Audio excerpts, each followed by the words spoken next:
Welcome to the Pretty Intense podcast. If you'd take a second and hit the subscribe button, I would really appreciate it. Today on the show is Robert Gilbert. This is his second appearance now, but after he came on last time, there's just so many aspects that we needed to cover still. So we actually started talking about stem cells, exosomes, PRP, and anti-aging things, which then led into a very quick high-level understanding of biogeometry, which is one of the things that he teaches. And we also delved into what I really wanted to talk to him about, which was Rosicrucianism. So he goes into the history of it and where it came from, and really covered such a wide base of the integrity of it and what it is to be in the practice. When we go into these practices and learn beyond where we're at, we're really just trying to figure out how can we just be happier more of the time? How can we have more joy in our life? How can we understand not only ourselves, but others better? Why it is so needed right now, and what our potential really is as human beings and the world that we live in. If you've been following me a while, you know that I've been drinking AG1 all year, no matter where I go or what I do. If I'm at the racetrack, if I'm in Europe for 6 weeks, no matter what, I'm drinking AG1 every single morning. When I started drinking AG1 daily, what I noticed was that my gut health improved. I could eat so many different foods without it bothering me. My skin has gotten better. My hair is healthier. So many functions that everybody wants to get better got better. It's so awesome. And I've been bragging about it so much that my friends and my family have also started taking it, and they love it as well. AG1 is the supplement that I trust to support my body's daily needs. And that's why we have been partners for so long. If you want to take ownership of your health, it starts with AG1. Try AG1 and get a free 1-year supply of vitamin D3, K2, plus 5 free AG1 travel packs with your first purchase. Go to drinkag1.com/prettyintense. That's drinkag1.com/prettyintense. Check it out. How have you been? I've been great. Things have been very exciting. We're currently working on bringing Dr. Ibrahim Karim, the founder of Biogeometry, back to North America for the first time in many years to give presentations on his latest research, and a lot of projects going on. Oh, that's a big deal. That reminds me, when I was in Europe this summer, I spent part of the trip with one of my girlfriends who loves to learn new spiritual practices of all kinds. But one of them that she started doing was biogeometry. Oh, fantastic. Your course on biogeometry. And so she had the book and she was going through the level 1, and we did some biofeedback stuff for a couple of people. And I found it super cool and super fascinating. So that's pretty exciting that isn't it Dr. Karim? Yes. Mm-hmm. Yeah. That he is coming to the States. Yes. He's going to be coming in March to present just a short presentation at the Gaia conference in Boulder, but then we're having him for a evening public presentation before that in March, and then followed by a 3-day intensive with new information he hasn't given out before for people that have been trained in biogeometry. And we're expecting people from all over the world to come here to Las Vegas for that. So we're really excited about it. What level do you have to be at to be able to be a part of his event? You'll need to have completed the foundation and advanced trainings, which can both be done online before that time in March. How old is he now? I'm not sure. I think he must be in his later 70s, but I'm not certain. Later 70s or 322. We're not really sure. Right? Yeah, he's an old soul. So didn't people used to live a really, really, really long time according to old scripture? According to some old scriptures, yeah, the people lived a very long time. Even some of the modern Taoists say that they have relatives who are like 140. So, apparently it's quite possible. Do you think that that's true, that they lived that old? I think it's certainly true for the Taoists today, that they live to these well over 100 ages, using their Taoist internal alchemy.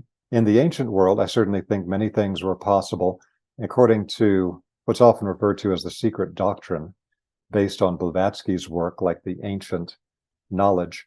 There are ways in earlier times when people's internal energy configuration in the body was quite different than today, for people to have expanded lifetimes.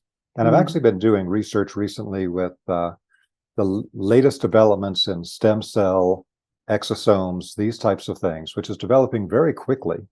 And the public doesn't really know everything that's happening with it, but it's absolutely amazing what's being done with the stem cell derived technology. And I think it's going to lead to a real revolution in healthcare and particularly in longevity.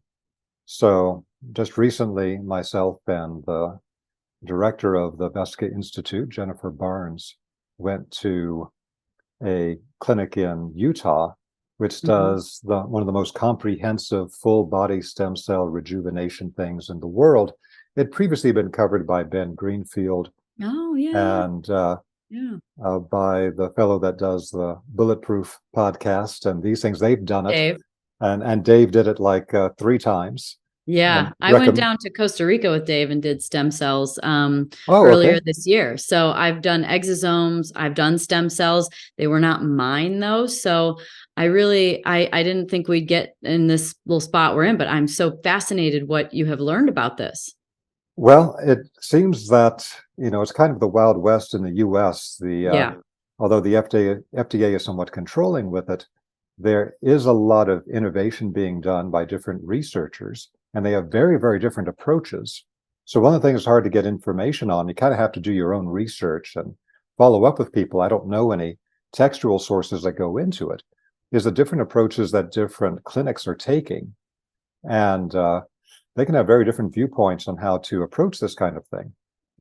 But again, the one that we just did in Utah is supposed to be one of the most comprehensive in the world, where you get every joint in the body injected, as well as cosmetic and sexual injections. It's supposed to be over 100 injections, and you have to be under IV sedation to do it because it takes a prolonged period of time. But, they've had remarkable results. Again, Dave's done that particular one 3 times himself already. And I just found out yesterday, meeting with a stem cell clinic here in Las Vegas, that they've been working on a method where, using a modification of CPAP machines, not for how CPAP machines are normally used, but to be able to deliver various types of pharmaceuticals or things directly into the lungs, that they found that they can rejuvenate lung tissue. So people with like COPD, long-term lung damage, these types of things are getting reversals from getting the exosomes put through the CPAP machine directly into the lungs themselves. And it's just fascinating to see everything that's going on with the field.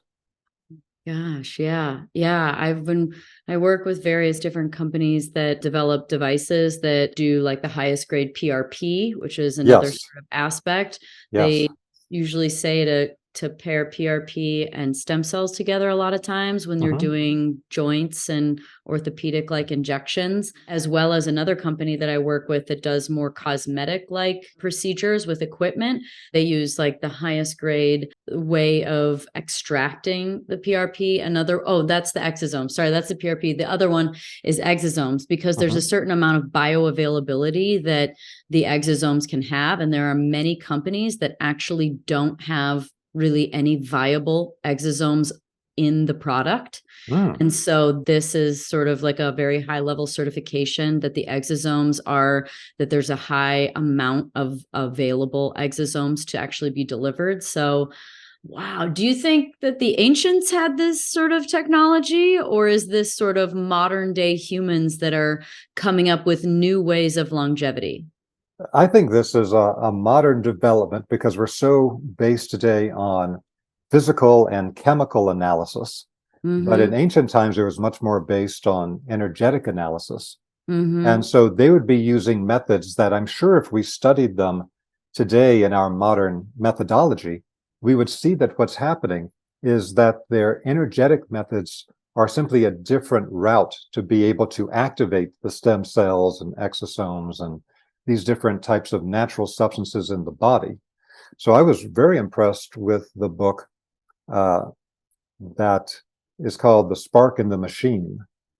in which a person did quite a bit of research that in this particular text, they describe how you can find a very clean relationship, a very clear relationship between the acupuncture points in the body and the branching points for stem cell differentiation in the body, and basically makes the statement that the acupuncture meridian system and the acupuncture point system are actually the controllers for all stem cell activity in the body, and actually is what gives rise to the differentiated body parts that we have, which I find very fascinating.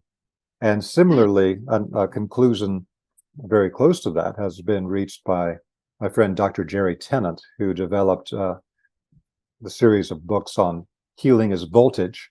And in his work in Dallas, he's also come to the conclusion that the meridian system is a master controller of all of the voltage gates in the human body that lead to all the rejuvenation and regeneration. And that would also then apply, although that's not his focus, on stem cells and things of that kind. So I think the thing we're going to be finding in the very near future is an incredible overlap between these more ancient sciences like the Taoist knowledge of internal alchemy and the human internal energy system with the meridians, acupuncture points, etc., and what we found through empirical discoveries in the last 30 years having to do with the activation and direction of stem cells, exosomes, injection of PRP, and things of that kind. Wow. Oh, another thing that just came to mind when you said that is that one of these companies I work with that does not only PRP, but stem cells as well. And they do like the sort of threading to harvest the stem cells from the bone, from inside the bone. And we were talking about where you get them from, or where you get the stem cells from.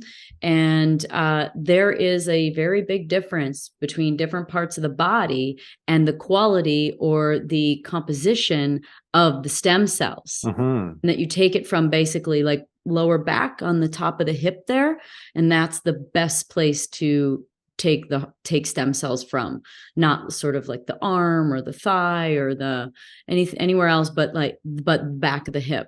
Isn't that fascinating? That's absolutely fascinating. I hadn't heard that before, that the back of the hip has the best stem cells to harvest in the body. That's quite amazing. You know, the whole stem cell revolution in the US got catalyzed as they were able to move from fetally derived stem cells to using umbilical cord derived. And I understand that there's much more advanced work being done and permitted in Europe than in the US today, having to do with much of this technology and how they're able to differentiate the stem cells and come up with the highest quality stem cells to inject into the body. So I think that that's one of the cutting edges of this whole field right now, is to get more clarity about the different quality types of stem cells, exosomes, things of this kind, which I think is going to add a tremendous amount to the field. It's one of those things that when you see what's actually happening with people who are getting some of these treatments that the general public knows nothing about, that it's just absolutely revolutionary.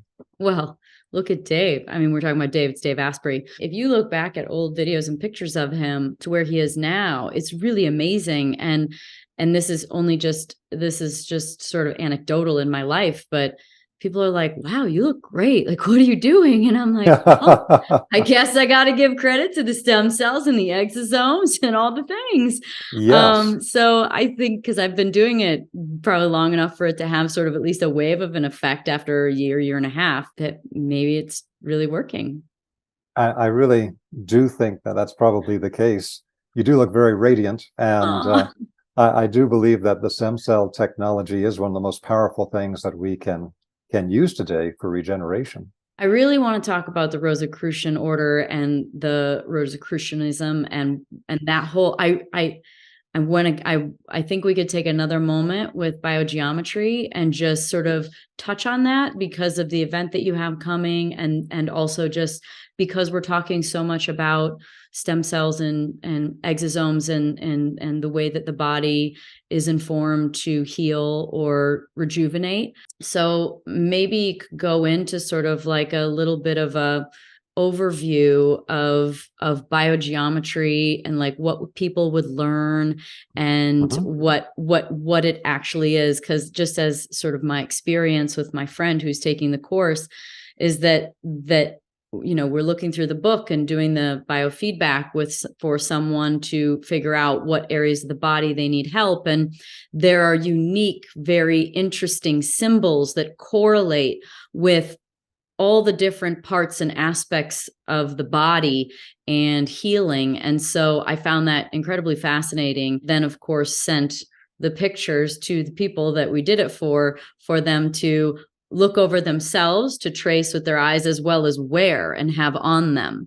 So that's, again, just my own small experience with it, just to kind of give people a taste of, and also confuse them a little to make them curious, like, what the hell are you talking about? So I'd love to hear from your perspective what the overview of biogeometry and learning about it looks like.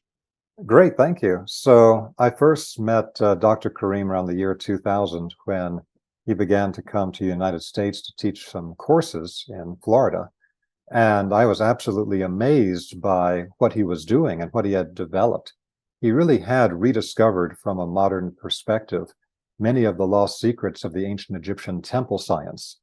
He will often refer to biogeometry as being nature's own design language of shape, sound, color, motion, angle, proportion. The way that all of these natural qualities actually control and direct the life forces in every living being on the planet. And as an architect, what he's been able to develop is an understanding of the way that shape information is able to generate vibrational forces that affect living beings at both consciousness and energy levels. And he's developed this very, very far with very original research. One aspect of this is what you were describing as the types of forms or shapes that we're using. And one aspect of this is what's called biogeometrical shapes.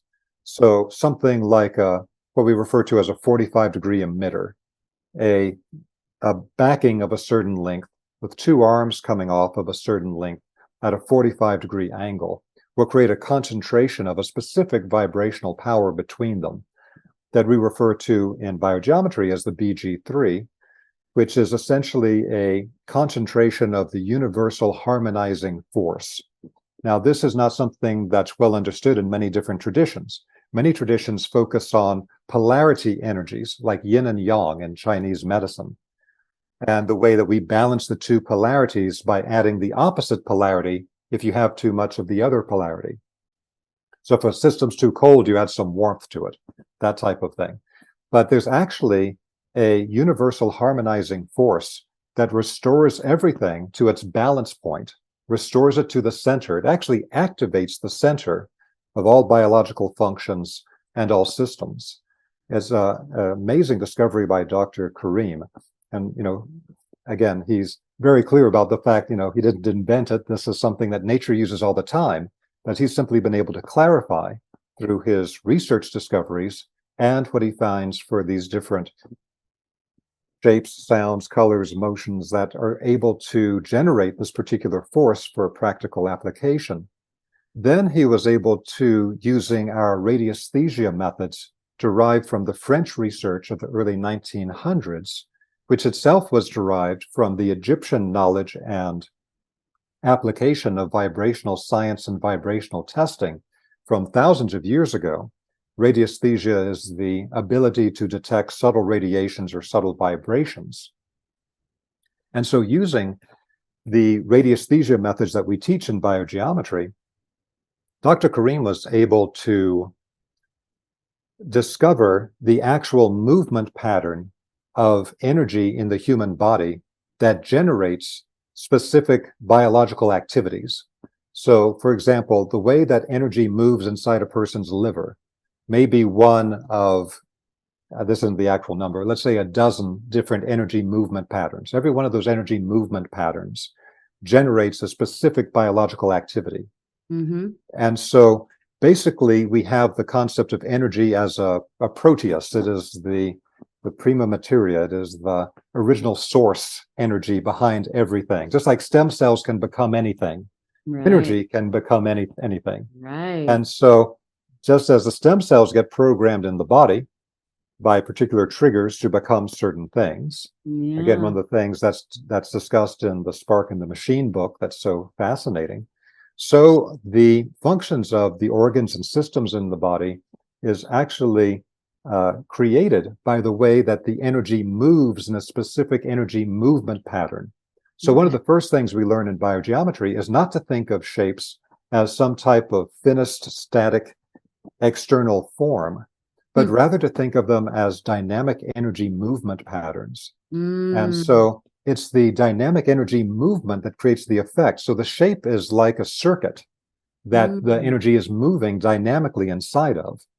And so all these biosignatures are simply flattened two-dimensional images of an original three-dimensional energy movement pattern that Dr. Karim was able to trace out using radiesthesia and to then create the mapping of hundreds of different, what he calls biosignatures, these Mm-hmm. energy movement patterns in the body that create biological effects.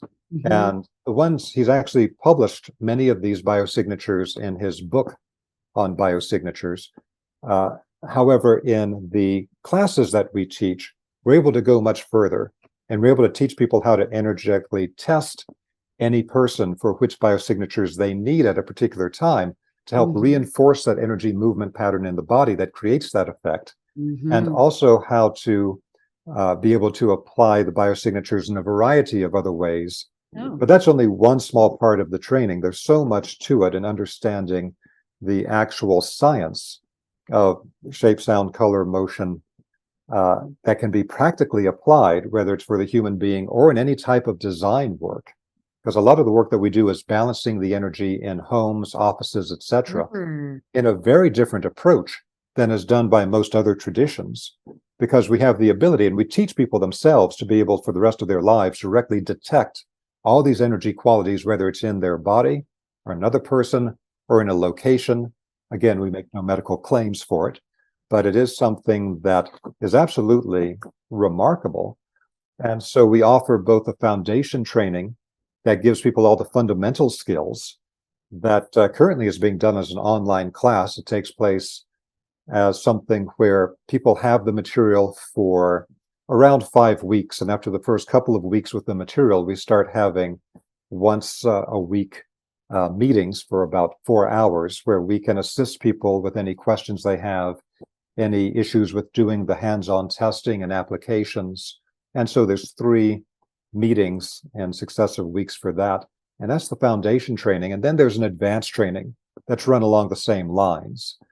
And so in the question you had before, to be able to work with Dr. Karim when he comes on this extremely rare trip to the United States next March, we're still working on the exact dates. We know it will be in early March, and it will most likely be in Las Vegas.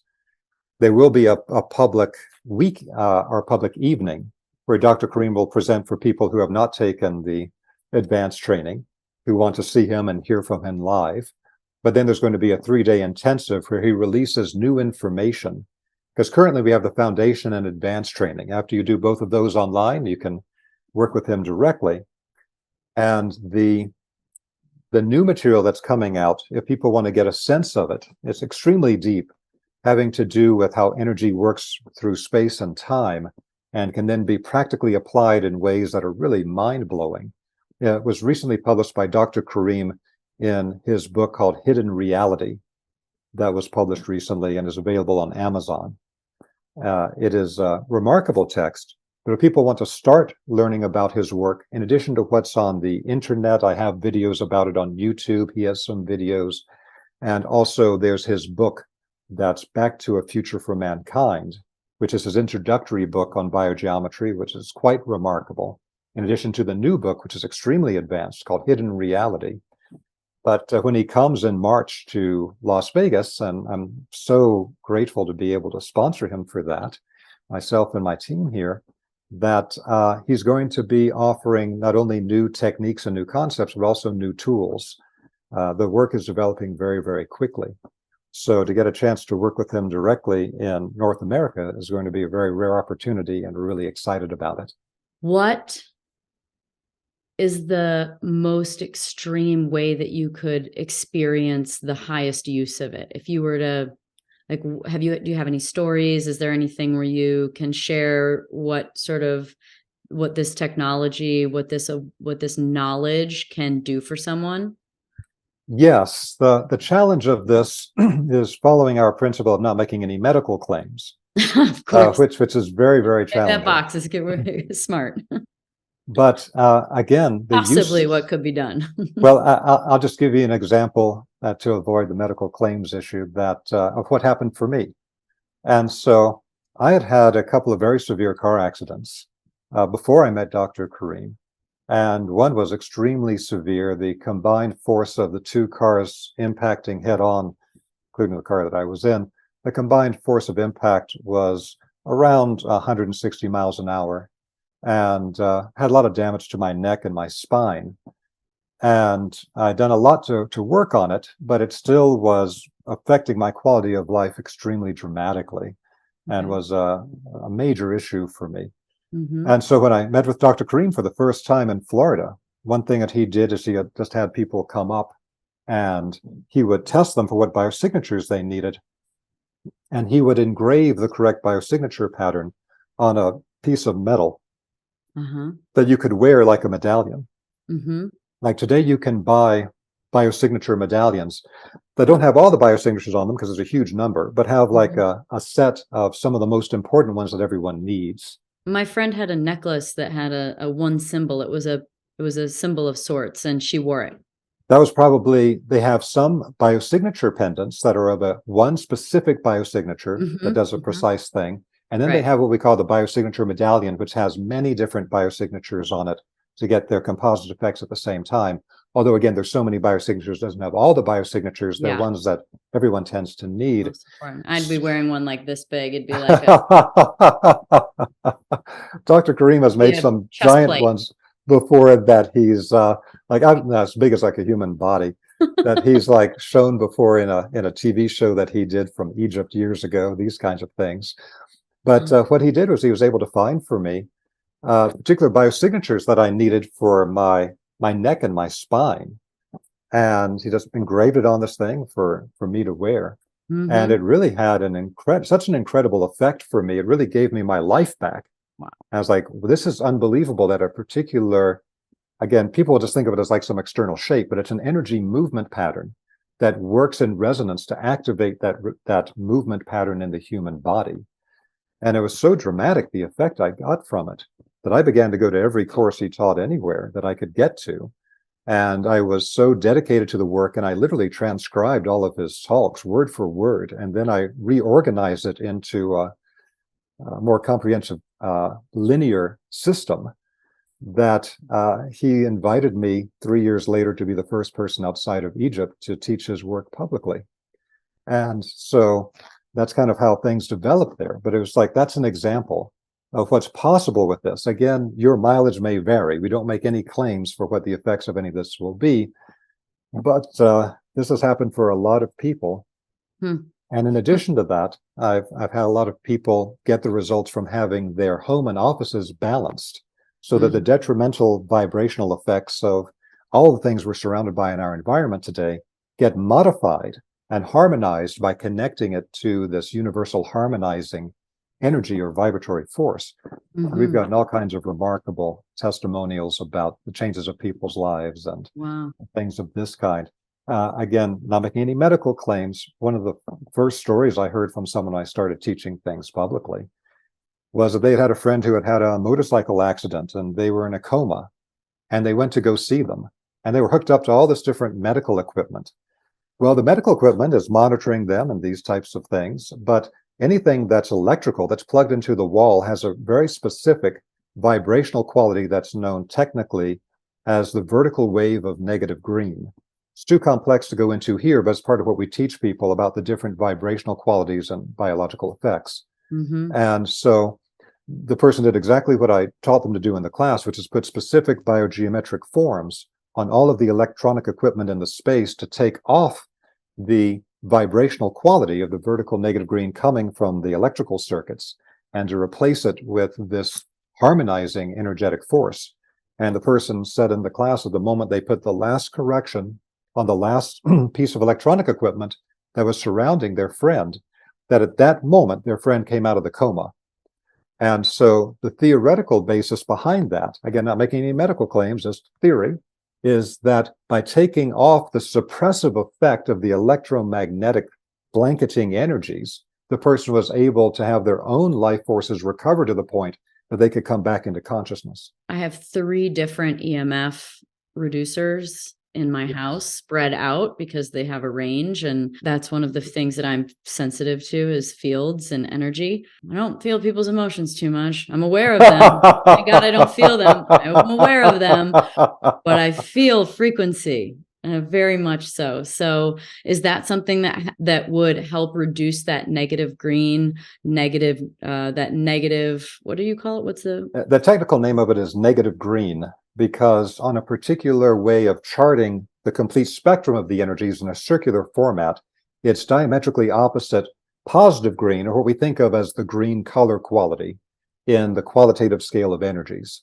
So the French referred to it in the early 1900s as negative green. And they said that it was actually known and used by and counteracted by the ancient Egyptians, the Chinese, Easter Island. They gave all types of examples of how they worked with this energetic quality, because it can be used beneficially, but in the way it appears in like electromagnetic circuits, it's quite harmful. So the good thing about biogeometry is it does have its own tool line that you could use for balancing these effects. But in addition to that, it's not just a matter of selling you another tool out of many different tools on the market. What we do in the biogeometry training is we teach people how to, for the rest of their lives, test for themselves or others the specific vibrational qualities coming from any person, place, or thing.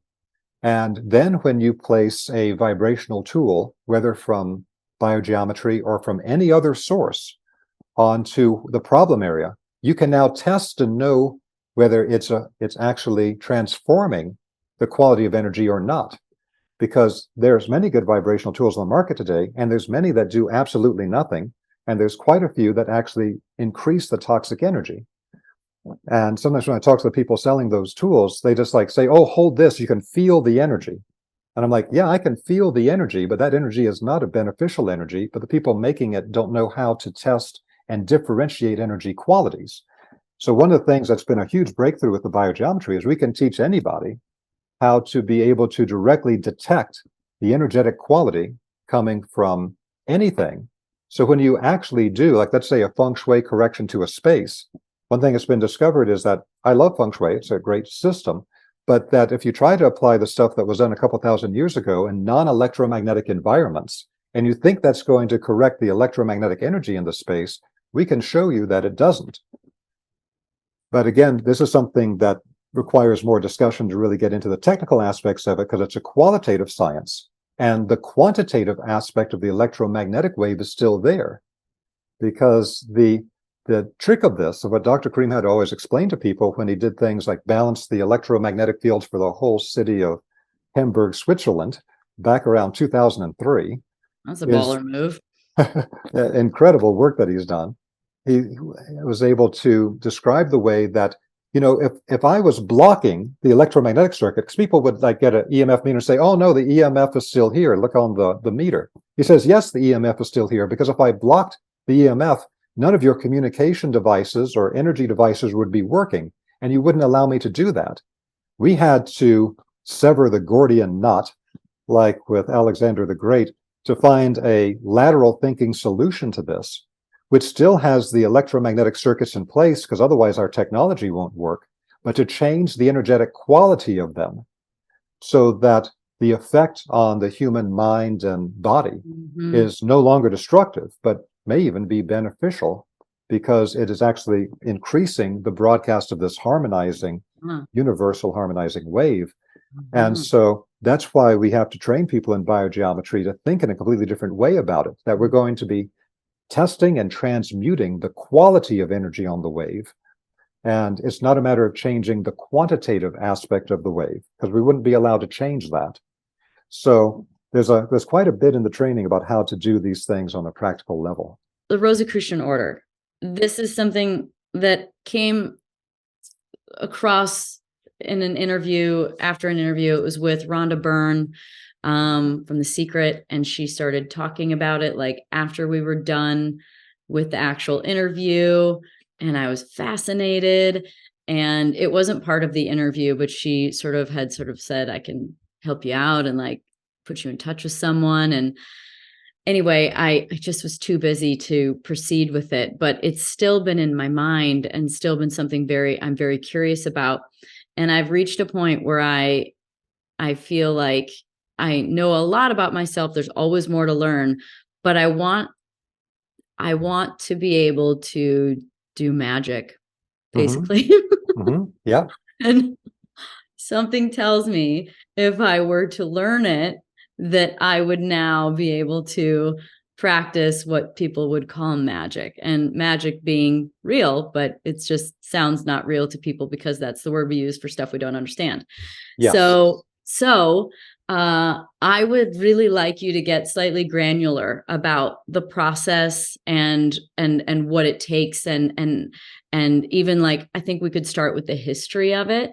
And, it's known as like the path of the mystics. Is this correct? Yes. So let me just preface what I'm going to say by saying this is my personal perspective. This is my experience, and other people may see this a bit differently. I have my own particular approach to it. So take what I say with as many grains of salt as you like. But if you look at it historically, the idea of the Rosicrucians began around the early 1600s, as far as the public is concerned, where certain books began to be published in Central Europe that talked about the existence of a Rosicrucian order of mystics, of adepts who were capable of all kinds of remarkable things, and doing it within the context of the Christian tradition. Now, we need to state that because at that point, particularly then, Europe was entirely Christian, other than, the small groups of Islamic and Jewish, but, the control of Europe was completely Christian tradition. And so often when we think about adepts with highly advanced skills, like even today, we tend to think about them as being Eastern adepts, like certain masters from India or China or something like that. The idea that there were living amongst us these incredibly advanced mystics with great powers was something that led to a tremendous popular movement in Central Europe in the 1600s of interest in what is the Rosicrucian tradition, how do you find these great hidden masters, what can you learn from them, what is their method, these kinds of things. And so this then led to, in time, the development of public Rosicrucian organizations. Now, in the creation of public organizations, rather than what was happening behind the scenes, which I'll get to in just a moment with the Rosicrucians, is that to create these organizations, they needed to have some type of pattern to follow. And so one thing that happened that I personally think is a bit of a mixed bag is that it often would connect with Freemasonry. And so at the same time as this is happening, Freemasonry is undergoing its own revolution historically for what was known as operative Masons, which are the people that actually built the cathedrals. If you became a Freemason, let's say back in the 1400s, you became an apprentice to learn how to actually build cathedrals and things like that. You were an operative Mason.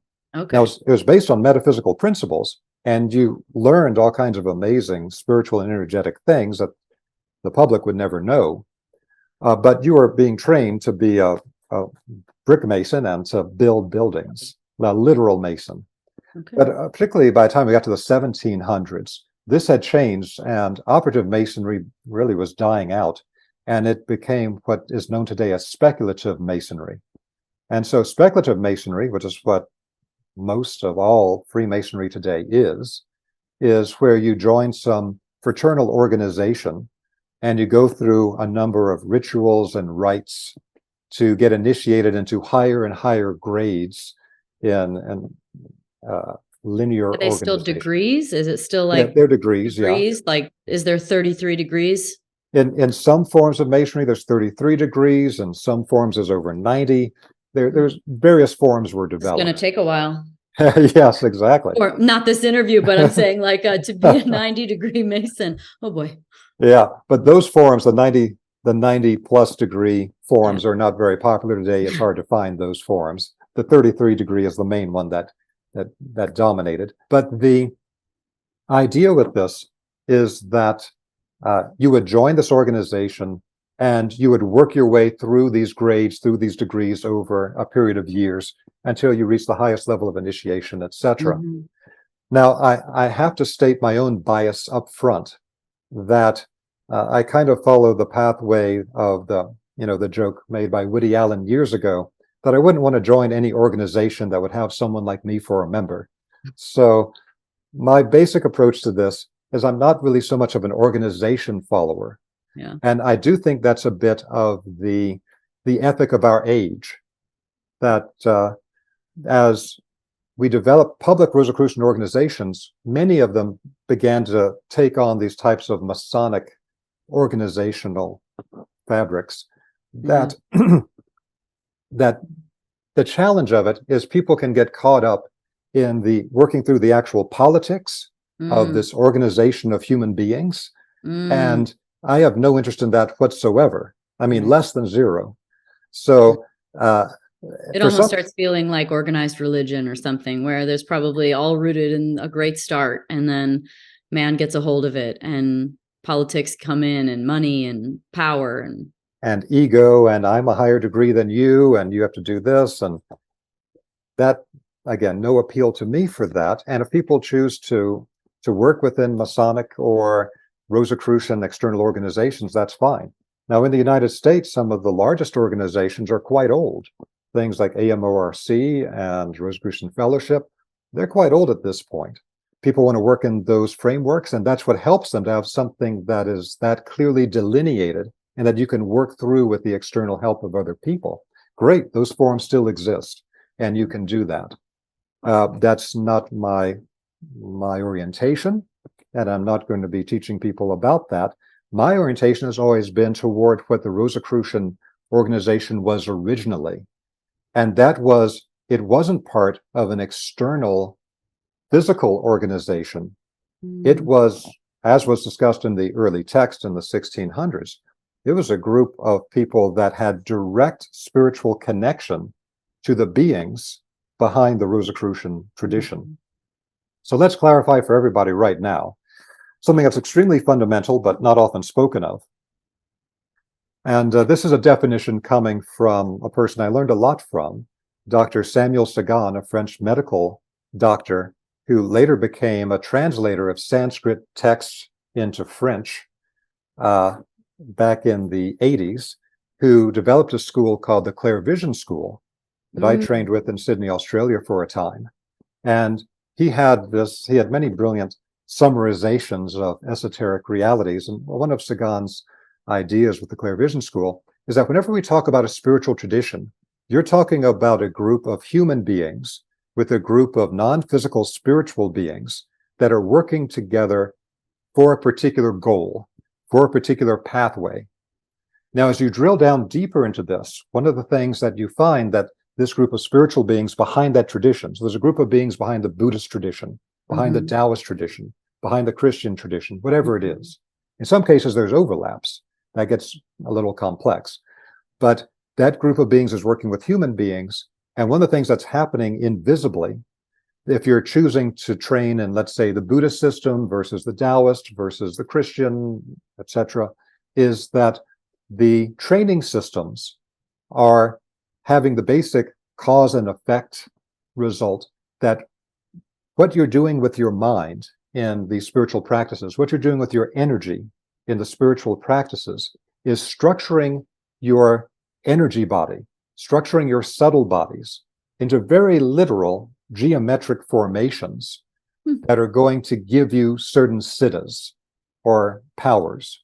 And siddhas is the term coming from the Himalayan tradition. And so there's an infinite number of spiritual practices that we could do. And one of the things that's happened in recent times, I often refer to as our modern blessing and a curse, which is that we have access to more incredible, deep spiritual information than we've ever had in any other time in recorded human history. Like things that used to be highly secret, you can now buy the information about it for $16.95 in a paperback book. Like that's what happened in the Taoist internal alchemy traditions. So it's unbelievable. That's only happened in the last 40 years. Okay. So that's a great blessing that we get access to all this previously hidden information. The curse of it is that a lot of people don't have the contextual background to be able to differentiate and sort through the flood of information from all these sources, which sometimes comes out in a somewhat twisted way that doesn't make it actually clear what the real thing is. To put all these fragments that have come out from all these traditions into some workable format that actually leads to a tangible result in the structuring of the subtle bodies and the core spiritual development of the person in a way that we can take through the gate of death and into the subsequent incarnations. That's really the key thing here. So the Rosicrucian tradition really began as completely independent forms of initiation. And by independent, what I mean by that is that the person was an autonomous human being that did not have any other human being who was over them as a guru or a director of that kind. The person was completely autonomous. And their connection for the initiation was literally straight above the head in the vertical axis of energy that runs from high above us, enters into the crown center, goes through the midline of the human body, out the perineum, down into the earth. There's many different energy flows and axes in the human body, but this is the most important of all of them. And so many of the most advanced techniques have to do with learning not only how to activate areas of our own brain and consciousness to be able to be more conscious and to work through many things, but also to be able to put our attention above the head and to be able to activate the centers above the head in subsequent stages. I have an online course about activating the stages above the head, which is called Connecting to Spiritual Realities. It's very hard to find information on that particular part of things. But again, this is part of the larger classical context. And so the Rosicrucians, in my view, the real Rosicrucianism, the original Rosicrucianism, isn't in any external physical organization. Again, if people want to create those and work within that and it helps them, God bless you. But I'm just saying that my particular prejudice is toward the original form where everyone is autonomous and free, which is where we're going anyway. There's been a huge movement toward that in the last 100 years. Just historically. Now we have millions and millions of people on a free spiritual path. We now have more people on the free spiritual path in most industrialized countries than we have in any specific religious tradition. It's just, it's an incredible change in human history.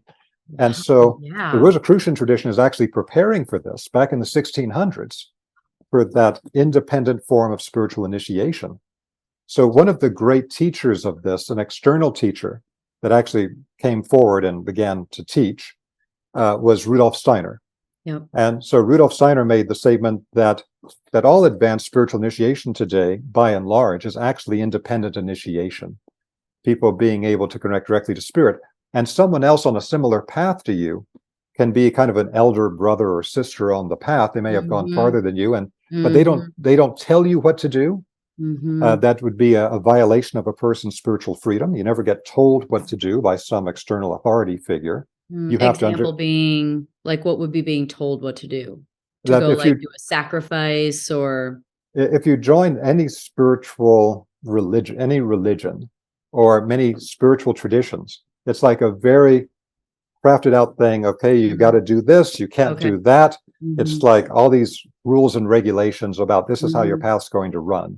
Okay, yeah, sure. It could be just going to church at a certain time, and then you do this during the ceremony, and you stand up and you kneel, or you do that, or you go to here and you do this, and as opposed to your own, you're talking about your own sort of navigation naturally through, what your intuition, energy, and even what the universe brings you is just sort of leading you on the path. It's far more organic, and it's led by you and you and you. Exactly, because what you find very often is when anybody teaches, like, here's how you advance spiritually, then it's going to often come down to, these are the things I found were useful for me, and in my particular form of internal structure, that's what makes sense to me and works for me. But you may be giving that somewhat hardened or rigidified structure, you must do this, you can't do that type of thing, to someone who doesn't have the same type of structure. and may not have the same destiny. They may not be developing the same faculties in their consciousness and energy to do the things they're meant to do that you are. So that's why we can learn from a tremendous number of people, but it really comes down to a combination of contextual understanding.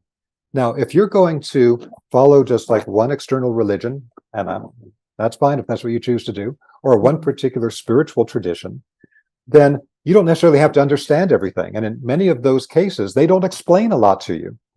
And sometimes they're even hostile to questions. I've seen that in many spiritual traditions. You start like asking, to question this. Exactly. But again, I find that's not only true in certain religions, it's very true in some modern spiritual traditions or groups as well. If you start questioning things, they're not very happy about it. And so damn ego. It's so much easier then for a person to just join a group that's going to tell them what to do, where there's an authority figure above them that says, do this, don't do that type of thing. You're giving your will over to them to a certain extent. Now, I don't want to overplay this. If people want to do this, that's fine. But you need to understand what's at stake when you make that choice, I think is the key thing that's not being discussed today in metaphysical circles. Let's just be clear that there's ramifications of the choice that you make. So the ramification of the choice that you make, if you're giving your power over to another human being that you're giving that authority of a guru to, is that you're going to be taking on whatever is their system. And if that's not the optimal thing for your structure or your purpose, then you're kind of caught into somebody else's trip. I was having a conversation about this just so people can kind of like hear from my perspective as an example. Like I was talking to somebody about the spiritual path essentially, and really to know more about yourself, to find more happiness and joy, to get more into alignment, just to enrich in your life. And I said, I'm pretty sure that because there's no path, you can't just tell someone, go do this, go do that. You can say what's been the most helpful for you. But I said, I'm pretty sure that for me, it feels like your interest in wanting to know yourself and know more and growing spiritually is that's it. That is the path. And then you kind of let things sort of come to you, or you get led to something, but just wanting to know. And then you're open to all the paths and all the ways that it could go. It's not a book. It's not a practice. It's not a regimen. It's like, I just want to know myself, and I want to know more about the world and how it works. And I want to grow. I want to evolve. Yes. So I want to be even-handed with this. I totally agree with what you're saying. But to be even-handed, I want to clarify that the advantage of following the classical method of I'm in a specific tradition, I'm going to be there the rest of my life, I'm going to follow one grade after another, one degree after another, whatever their system is. The advantage of it is what's often described by people that support these systems, coming from and I think it's an old Indian saying, that, if you dig a lot of shallow holes, meaning if you look into a lot of different traditions but you don't do much with them, then you'll never find water just digging a bunch of shallow holes. If you dig one hole and go deep, then you'll find the water, which is the actual spiritual essence and transformation you're looking for. Okay. So that's the argument on that side, that particularly for people that don't have a good contextual understanding, if there's some person or group that they find trustworthy and that they resonate with, then following their directions for everything can potentially lead to going deep in one direction that leads to actually achieving quite a few things spiritually. So many people do achieve things on that type of path. But I'm just saying that's not my path, but that is a path. So again, be aware that the benefit of it could be that you actually do achieve something because they've had time to figure it out, and this path does this. The downside is that they may not teach you absolutely essential things that you need to learn for your very different needed form of subtle body structure and the things that you're going to move toward in life. And they may have all types of embedded things within their social norms that aren't things that you want to be restricted by. So that's one side of it. The other side of it is that on the independent path, the benefit of it is that you're able to understand the actual effect of any practice from any tradition. Doesn't mean you can't do the practices from different traditions. You can do practices from any tradition, but you have the challenge of the independent path is you have to have contextual understanding of what particular practices create what effects on the mind and the body. And they're doing that by structuring the subtle bodies in a particular way. And so the independent path requires a lot more investment of time and energy to be able to understand things independently, because now you're not giving your power away to somebody else who you think understands more than you and is going to guide you because they understand more than you do. You're bringing yourself up to the point that you have to understand more to make informed decisions that are going to literally affect your destiny. When you reach your destiny point, sooner or later, whether you follow what the Buddhists would call skillful means and get there with the minimum of suffering and the least amount of time, or unskillful means where you learn through the school of hard knocks and get hit around a lot because you didn't figure it out correctly. But it does require you to really understand things contextually to a deep level to make an informed decision. Yeah. I'm going to use a dumb example. This is like going on a cruise, and it's all set up for you, and you go to these stops, and you might not like them all. You might like some of them. Or you go, okay, I'm going to go to that area, but I'm going to plan it out. I'm going to find all the right spots, the right cities, the right hotels, the right activities. And it's totally curated. It takes way more time than just signing up for the cruise that has all the stops set on it. And you might still have a good time on the cruise, but you're going to know that you're going to be well informed when it comes to the one that you pick every stop. That's my dumb example. Now, that's a great example, because then you might find that there's, and this is very true when you're traveling, if you just stay on the major parts of the tourist travel route, you'll never see the most incredible hidden things that the locals know about, but that they're not going to direct you to as it's a tourist moving through. So that deeper contextual understanding allows you to find the most critical things on that pilgrimage that you're going on. It makes it a pilgrimage rather than just an entertainment that doesn't lead to anything. So for me, I've always had an orientation toward that independent path. So it does require a certain level of spiritual maturity. It does require a lot more investment of time and energy, and you have to take the responsibility for the outcome. Before, you can put that responsibility on somebody else. It's like, oh, that, they told me to do that and it didn't work out. It's their fault. But at a certain point of growing up as an adult, you get tired of blaming other people. But to get to that point, you're no longer blaming other people. You got to take responsibility onto yourself if things are not working out in your life. And that's certainly true when it comes to spiritual development. So bringing this all back to our main topic here of the Rosicrucian tradition, although many people adapted Rosicrucianism into organizations where you could join and you could go through grades and this type of thing, and many people may benefit from that. Again, I think by and large, the movement today is for people to have independent forms of initiation, and that was very much set forth as a pattern by the Rosicrucian tradition back when it became public back in the early 1600s. So I do want to make this clear to people because I find it's very rarely made clear. When people talk about Rosicrucian tradition, like, oh, where is it? I want to join it. It's like, let me send in my membership. It's like, well, you can find somebody that's running a Rosicrucian organization, and you can do that, and you can become a member of something. But I just want to emphasize that from my perspective, that's fine if you do that.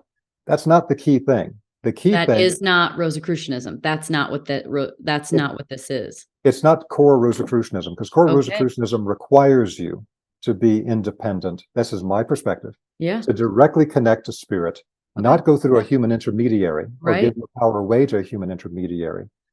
And in that path, you will necessarily have to become extremely conscious of all kinds of non-physical realities that other people are not, because to connect, when we talk about this as something literal, it's not metaphoric. You're literally connecting up the column of energy above the head to specific energy centers that give you the capacity to perceive and have a communication with non-physical beings and to perceive non-physical realities. Rudolf Steiner referred to this as clairvoyance as a kind of controlled psychosis.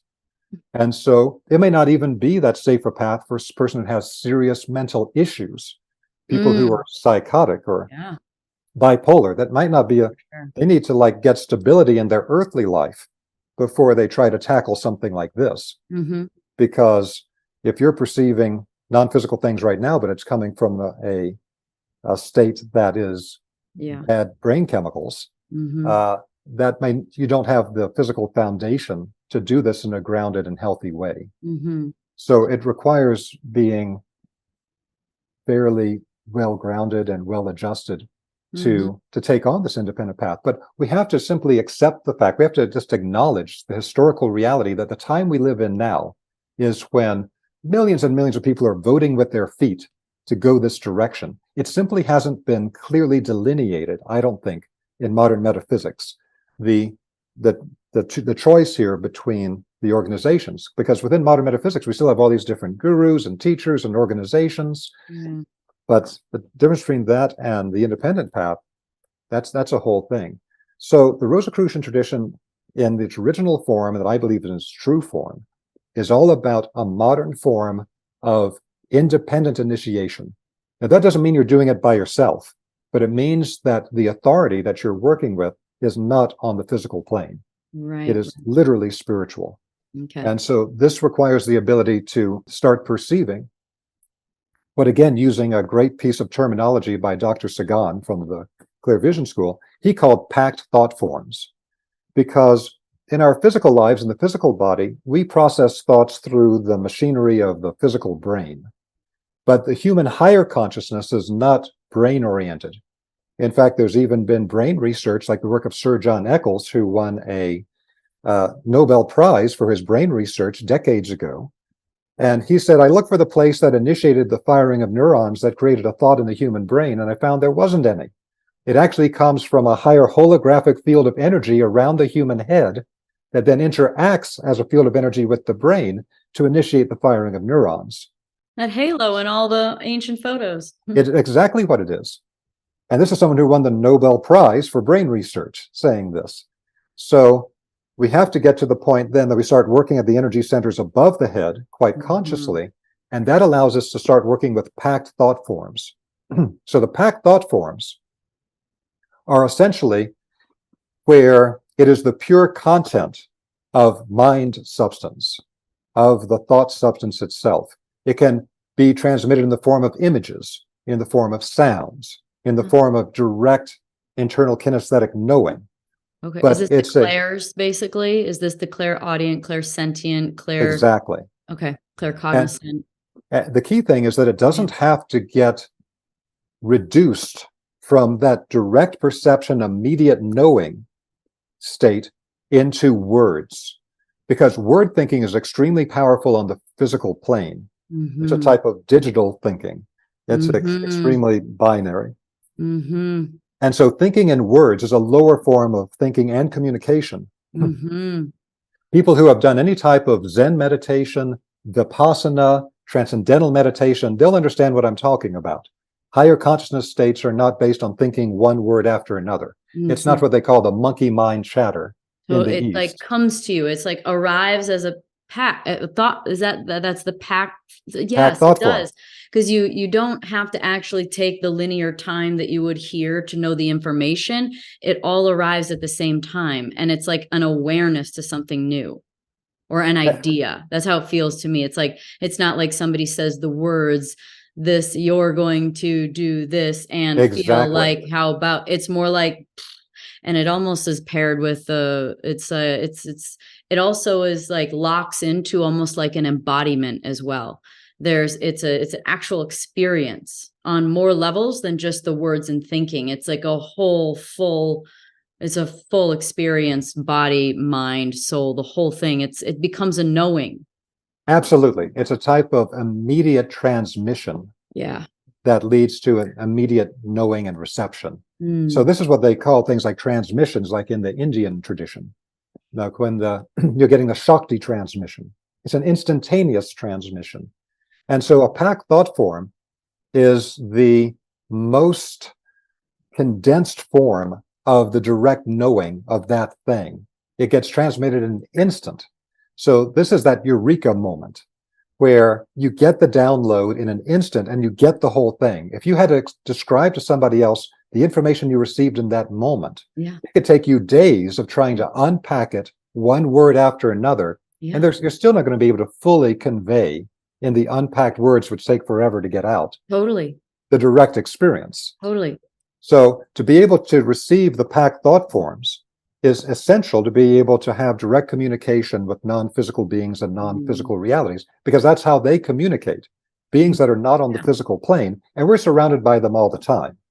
This is something that is like one of the very weird things about the current state of humanity, that we're like, I often use the example that we're like fish in a sea, that we're surrounded by water, but we don't know water exists. The water is the spiritual world. We're embedded in the spiritual world. But if we don't have the eyes to see it, we haven't developed the internal organs of perception, we'll never know that we're surrounded by spiritual beings all the time that are conveying information to us. And those spiritual beings are of varying levels of reliability, just like human beings are. And quality. Exactly. So you have to, just like you have to have some discernment with the company you keep on the physical plane, you have to have discernment of the company you keep in the non-physical worlds. It's not a naive, I'm just opening up to any old thing that wants to come in and type of thing. It's like you need to talk to the reliable beings, and there's different ways to differentiate that when we get in. That's a different topic, but that's a very important idea, that we need to develop the capacity to receive the packed thought forms from the higher beings, where they can give us a lot of information in a second. So again, that's non-verbal. Verbal is a lower level for us to be able to communicate it by breaking it down into bits, but it's super slow in comparison, and it can be super frustrating to be able to do that. People who are good speakers because they've learned how to receive or to hold packed thought forms, and to be able to bring it in a constant trail into the unpacking in the brain to form words, which then they can make some sense out of it to be able to convey to other people. That's actually what's happening behind the scenes. When someone's able to speak extemporaneously in a eloquent manner. That would be you. Well, I appreciate that. I'm working on it. That's all I can ever say is I'm working on it. You're so good at it. Well, thank you. But I want people to understand the principle behind it. I mean, that's the whole idea of spiritual initiation. We're not just going to see the results of things. We want to understand the causes of things. We want to see what actually creates that thing to understand the path. So let's look at another aspect. Now that we've talked about this as Rosicrucianism being originally an independent path, and about developing your consciousness to be able to do things like directly perceive non-physical realities, because that's the real initiators. You know, in some traditions, they just want to unify it into the one source behind everything. And so it's like God is the initiator. That's the one. That's the totality of everything. Other traditions will then go into the specific beings you're working with. Because usually if somebody says, and many people get upset with me when I say this, but this is my perspective.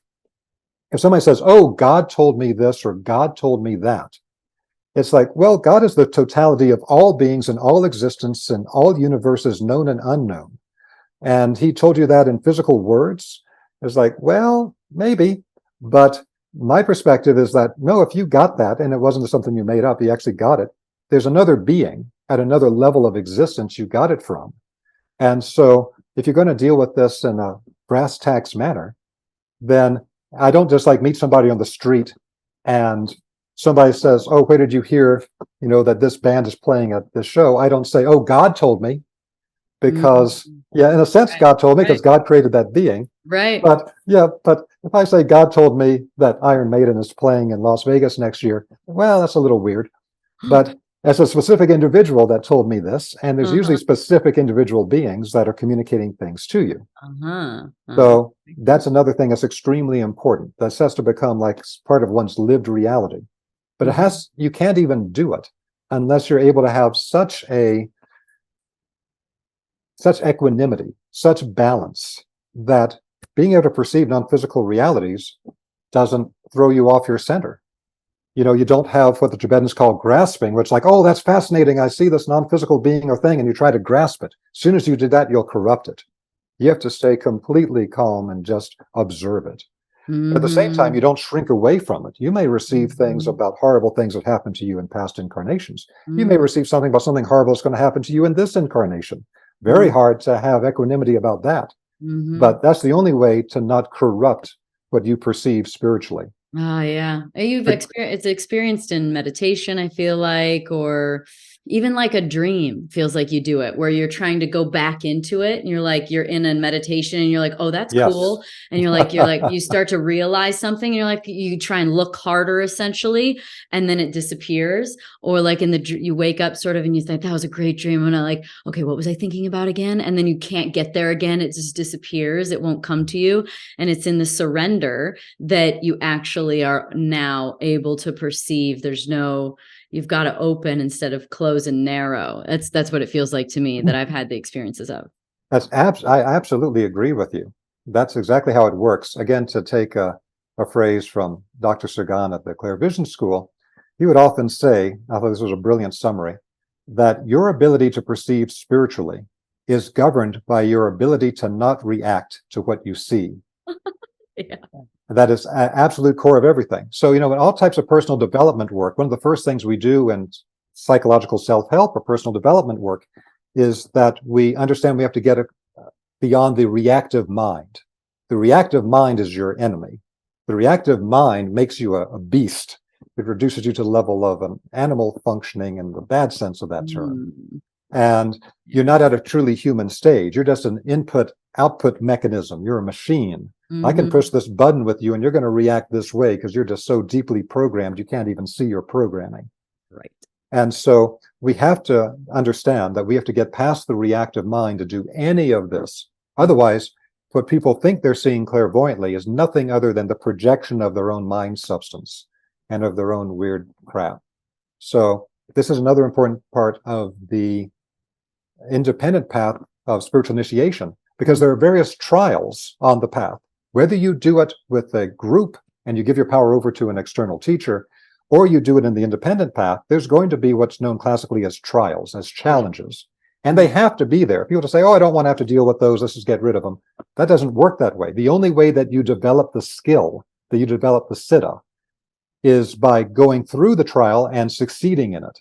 And it will keep coming up until you can pass it. Often in multiple lifetimes, you'll keep getting these horrible experiences until finally you figure out how to get through it, and then you don't have to keep going through it anymore.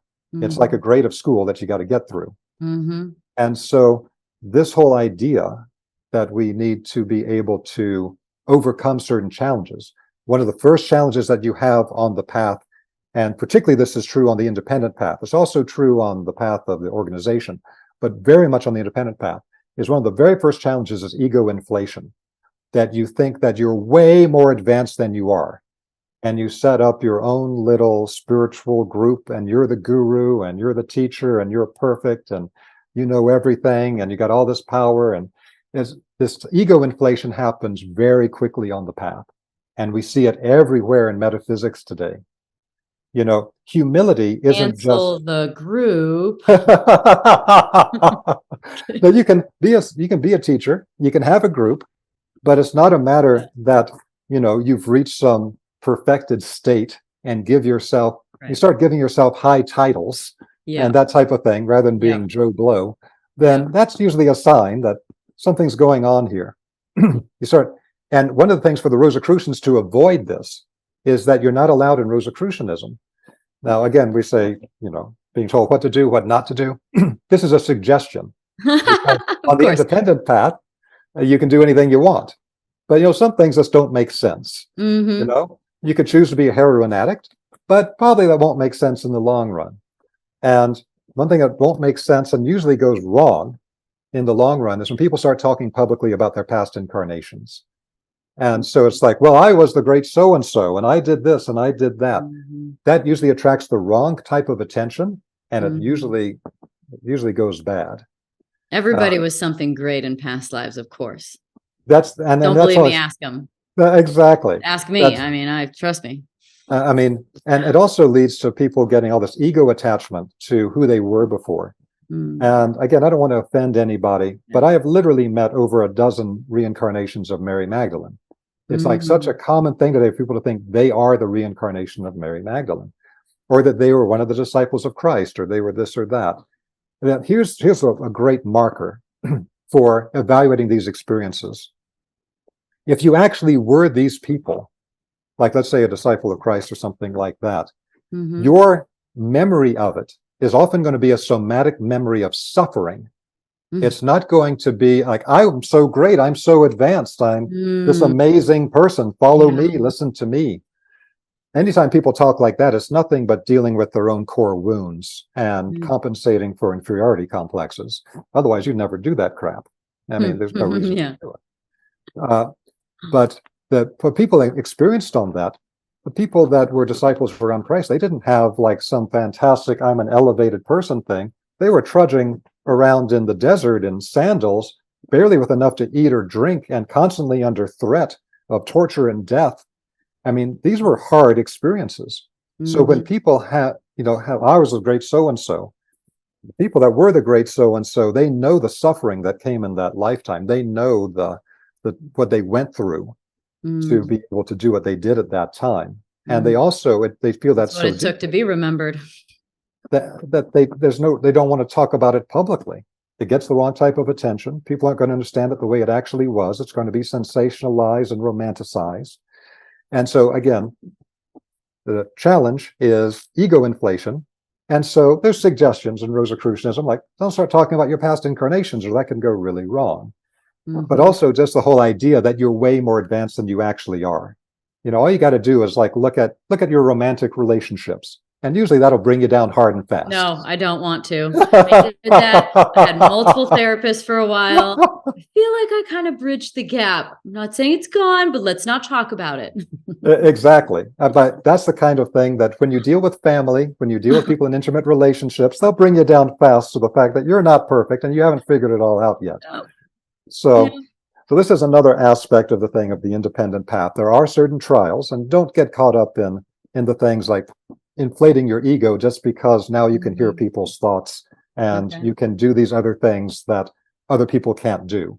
It's almost always a mistake even to talk about it. I mean, most people are not going to take well if you let them know, like, oh yeah, I can hear your thoughts. Most people, that's not going to work out well in most cases. Now, you're not trying to do it.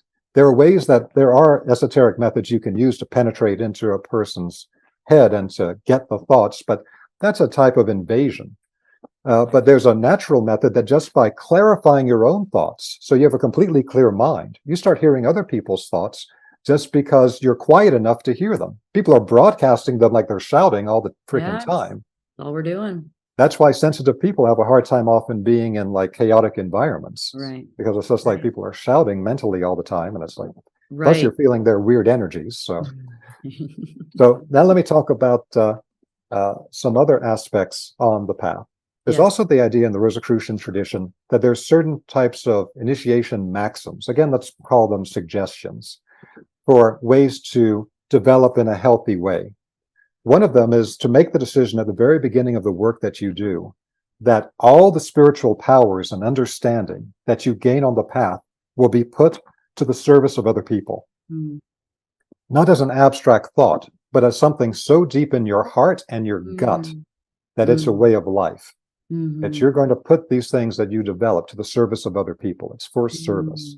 Now, this is one of the things that when you start seeing the group of beings that are behind, let's say, Buddhism, working with all the initiates of Buddhism, the group of beings behind Christianity, Christ, archangels, high saints, masters, etc., that you would be connected to, that as you go up, let's say, a level or two, you find that the beings behind Christianity and behind Buddhism start to get a lot of overlap.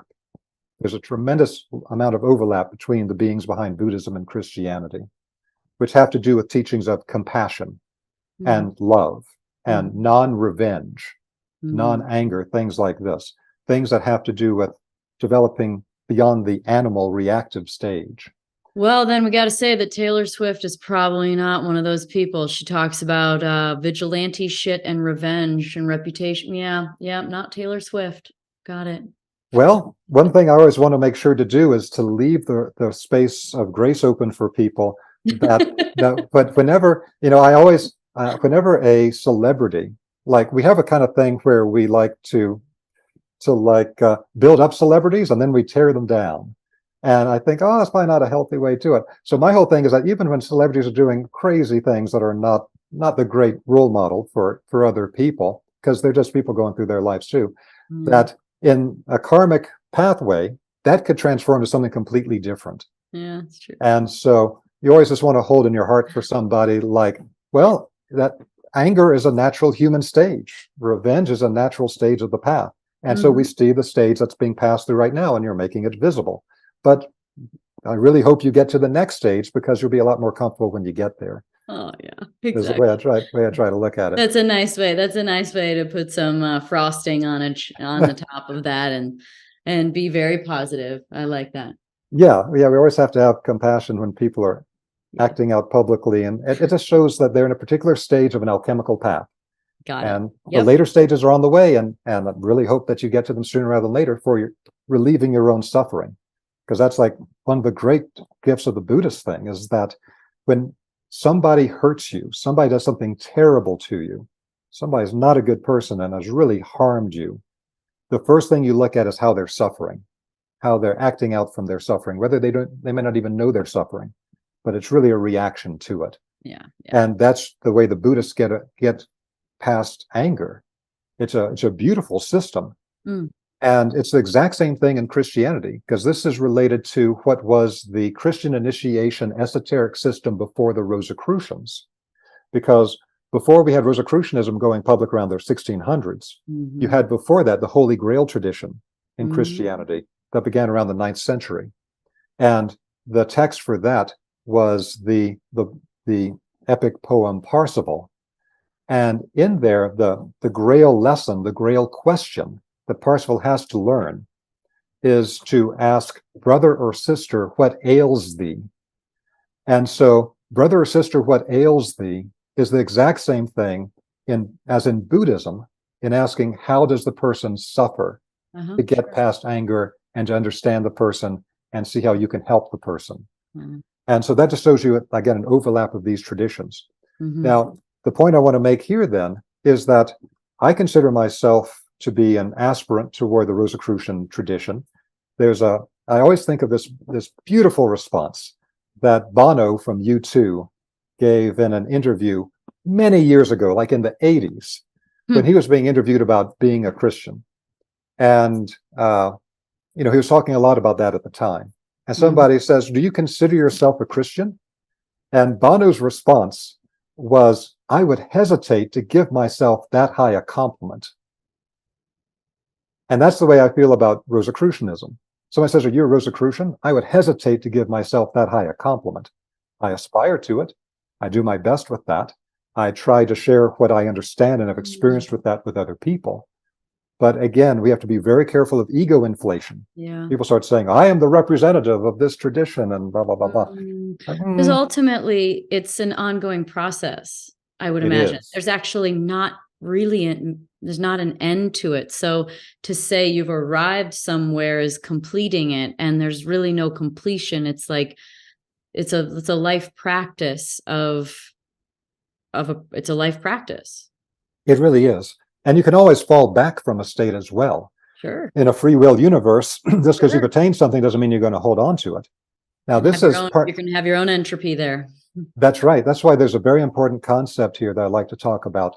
I don't see it specifically in Rosicrucianism, but I think it would belong to it in the sense that it's such a core spiritual principle, which is that we have certain stages of activity. And today, everybody talks about healing, and everything is about healing. But it's often dealt with as healing is like a goal in itself. And that's not really the case. Healing is meant to make us whole. The term heal comes from the root whole. And so people get caught up in healing. And I found years ago that if I teach a class and I put the word healing in the title, I'll get 3 times the number of people if I don't put the word healing in the title. But it becomes like a thing. We're like constantly healing. And I'm not saying that's a bad thing. It's absolutely essential, because we have to become whole enough to do what we came here to do. Because one of the things. Are you saying it's not healing? It's more of like illuminating or merging, or? What you're pointing toward is that there's later stages. Healing is just stage 1, but people aren't always clear what comes after the healing. It's just like I'm always healing. I'm constantly healing. And yes, that's true. We are. But the fact that we're constantly focusing just on healing is like we're forgetting what healing is for. Why are we becoming whole? Why are we wanting to get all of our our act together in the first place. Yeah. And because the whole spiritual path is around remembering, who am I? Why am I here?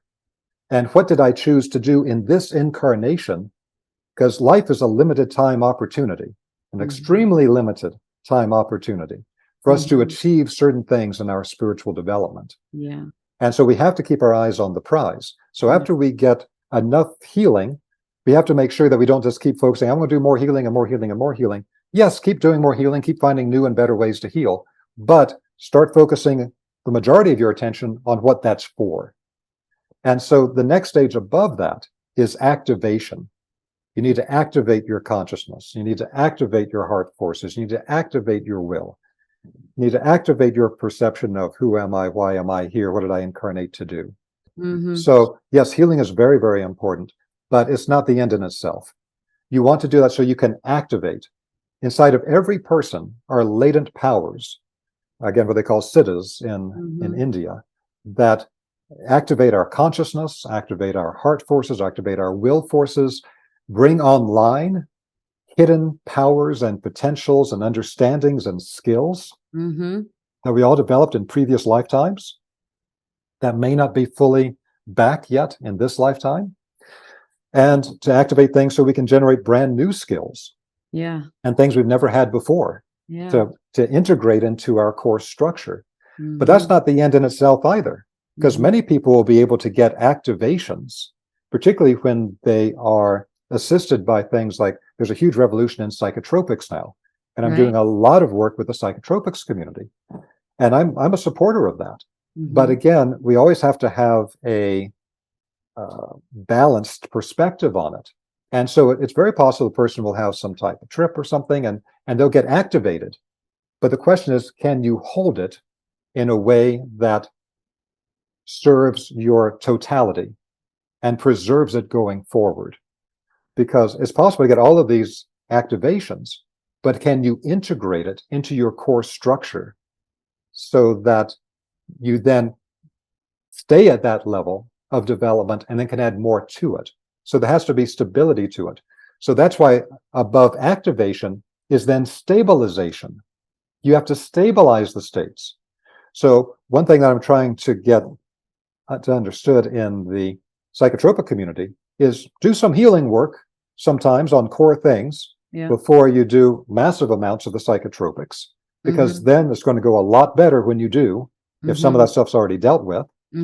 Otherwise, it's just going to come up for you to process. And if you've taken a quantity of a substance that you're not riding the wave, but the wave is crashing on you like 100-foot wave in Hawaii, then that might not be skillful action in the way to do this. It might be a better way to go about it. But once you've got the activated state, don't just assume, oh, I'm going to be enlightened for the rest of my life. You have to find a way to stabilize it. And this is a literal thing. It has to be stabilized in the energy body. It has to be stabilized in the structures of the subtle body. Stabilizing the structures in the subtle body is something that's not hardly discussed at all today. Yeah, this is new. I'm very curious what you mean by this, and like as an example, what would be needed to do that? So a very simple example of it is every time that you use your mind in a certain way, you are structuring the energy patterns in your head in a very specific geometry, in a very specific shape. You're activating certain parts of the brain and you're sedating other parts of the brain. You're activating release of certain types of neurochemicals based on the quality of what you're thinking and you're doing, and other types of stress chemicals in the body, etc. It all becomes a pattern that has a geometric form to it in your body of what things are activated and what's deactivated. Same thing with the heart. You find some people have massively expanded heart energy. Other people have almost none. Why? Because of the way that they've been using their heart energy, the attention they're giving to it. And anybody can change that at any time. But we need to be aware that one of the sayings is thoughts are things. And we need to be aware that every thought that you have, every feeling and emotion you have, every action you take, they are all causes set in motion.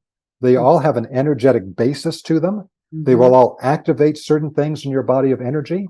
And when you do it over time, that will then create a pattern in the energy body that then becomes your state. your Yeah. mental state, your emotional state, your Yeah. ability to take action in a destructive or a beneficial way. Biological state. Exactly. But I mean, we could actually see this. So when a clairvoyant perceives someone's energy field, they can see, oh, this person has a very activated third eye center, but the center above it may not be as activated. So they're capable of some things here, but they're not capable of what these things do.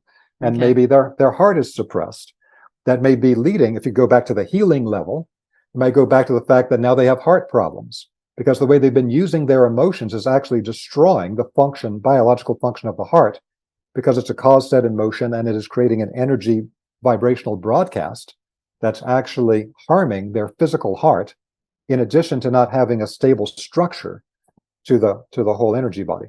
So anyway, this is something that we rarely hear about today. It's extremely important, something that Dr. Sagan emphasized a lot at the Clairvision School, but really is a classical understanding.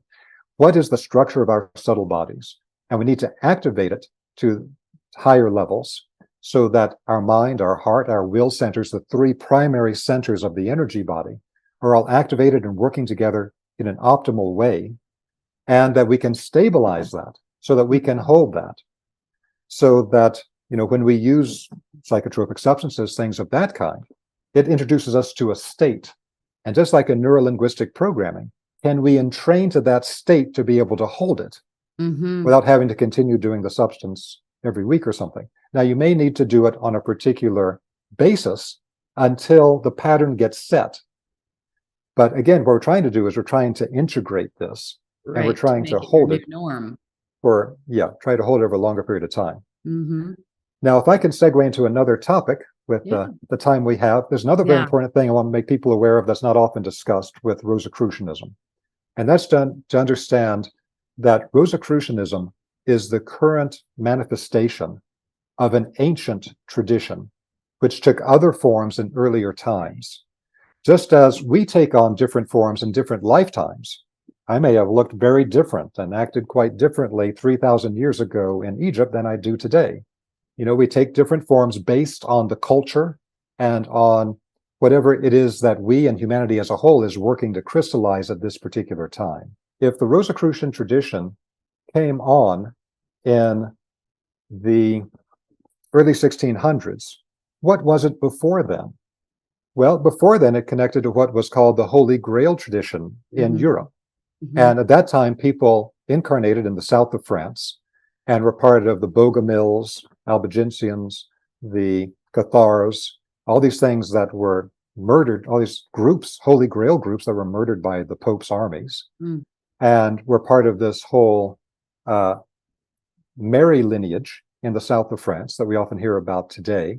But it even started even before that with what happened around the court of Charlemagne, with the beginning of the Holy Grail tradition, the writing of the epic poem Parzival.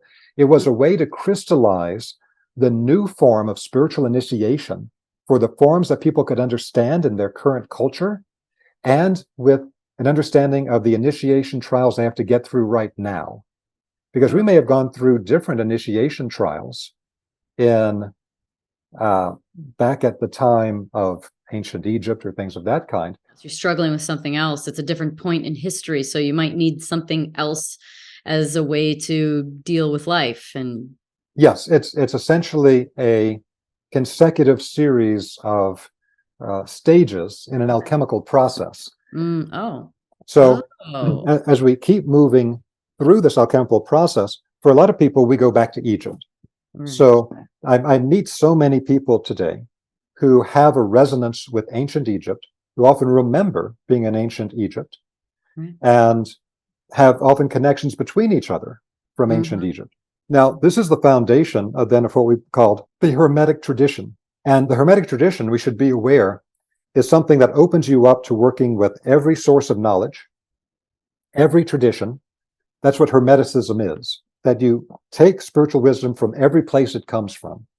And as an independent act, as your own authority, you're able to synthesize it into, these are broken fragments of a complete teaching. This tradition got this part, this tradition got this part. We can bring it back together, and now we have the picture of what the exact reality of spiritual reality and physical reality and their connections are. So that's something that we, in our current understanding, we take back to ancient Egypt with the Hermetic tradition. But that also became a foundation for the Rosicrucian independent path that I'm talking about right now. That's been worked on for a long time. It didn't just happen. We'd worked on it for a long time. In ancient Egypt, we didn't follow a purely independent path. There were aspects of it. We were being trained for it to come at a later time, but we were part of a temple. And you got trained in the temple, and there was a very hierarchical structure and things of that kind, because that's the way that the society at the time and our stage of alchemical development could do the process most effectively. Even then, some of the most active and enlightened people, like Pythagoras, could go and train in Egypt and train in Babylon and do this kind of thing. It still was possible, but it wasn't the mass movement that it is today. Wow. So we are an ongoing process. So we have been building on this practice since. Absolutely. then. And again, it took different forms. If we try to initiate someone in the Egyptian style today with all of their cultural conditions, most people in modern culture wouldn't even understand what we're talking about because we don't have the same cultural references. And we're not necessarily in the same stage of evolutionary development, the same alchemical stage. Now, we can learn a lot from it. Obviously, with my teaching biogeometry and much great gratitude I have for working with Dr. Karim, etc., biogeometry is incredibly important. Yeah. But let's be clear, Dr. Karim is bringing this rediscovered knowledge that he was able to find through his research from ancient Egypt into a modern cultural context and a modern format for what we have to deal with right now, like electromagnetic fields. They didn't have to deal with that 5,000 years ago in Egypt. So we have to always see it in context. So there's a sacred geometry of space, and that's what people tend to think of when we say sacred geometry, like platonic solids and things you see in like psychedelic imagery and these types of things. But there's also a sacred geometry of time. So we have to see the pattern in time, both in our own lifetimes to understand who am I, why am I here. But we also have to understand the sacred geometry of time when it comes to things like spiritual traditions, which we may be associated with in different lifetimes, and the whole evolution of humanity through these traditions. So there's a certain thread here that if you read the original teachings of the Greeks who went to study in Egypt and came back, like in the Pythagorean school, like the writings of Plato, says very directly that the Greeks, like Solon, in the writings of Plato, when they talked to the Egyptian priest, they said, all of our knowledge came from Atlantis. Now, today, Atlantis is considered to be some type of new age, hoo-hoo, fantasy, whatever. They're ignoring the fact it comes from historical documents that are thousands of years old of what the Egyptian priests themselves told their initiates. That's where the whole word comes from. And so really, we would have to go back to the Atlantean times to understand this trajectory. There is an understanding of some times before that according to the secret doctrine teachings of people like Blavatsky and the Theosophists, they have certain names, very ancient times of the Polarian epoch, the Hyperborean, etc. Fascinating stuff, but way too complex to get into here. Conditions of form that we had were very different then. But Atlantean, we can still sometimes go back to that to understand it. So the Atlantean going forward to the Egyptian, many of us having very formative experiences in Egypt. And there's the hidden sacred geometry of time that in what's referred to in Rosicrucianism as the post-Atlantean time period, which is our current epoch, the post-Atlantean epoch, everything since Atlantis. We're in that now? That's what we're in now. That's a long period of time. And in the sacred geometry of time, it's divided into 7 sections. The number 7 is part of a rhythm that governs time. And so, there's the first stage after that, and this is according to the Rosicrucian tradition. First stage after that was the ancient Indian Vedic tradition. Like literally, the time of the Vedas was a founding in India of people that left Atlantis at the time of the destruction. The founding of the civilization in the Indus Valley. And then that moved to the second period, which was the Persian Zoroastrian period. It was at that time that they began to perceive certain things spiritually that had not been clearly perceived before. And this is with the religion of light in Persia. Then the third epoch was the Egyptian, Chaldean, Babylonian, and that was the Egyptian epoch. Then the next is the Greco-Roman epoch. That's the 4th period. And at that point, the Romans conquered the known world, sort of thing, and they developed the foundations for modern science, etc. Then we move into the current epoch, which is referred to as the European epoch Mm-hmm. in the Rosicrucian tradition. And we can see that Europe became the dominant force in that epoch.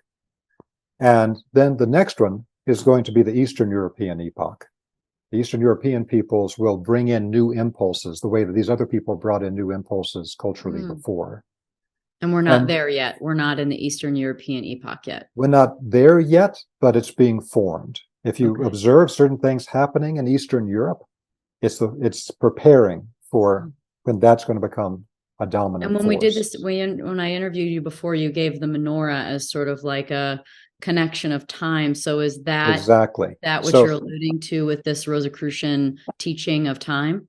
Exactly, because if you understand that we have these 7 periods, then the menorah that we described last time wanted to bring it into context with what we're describing right now, so we can understand where the Rosicrucianism came from.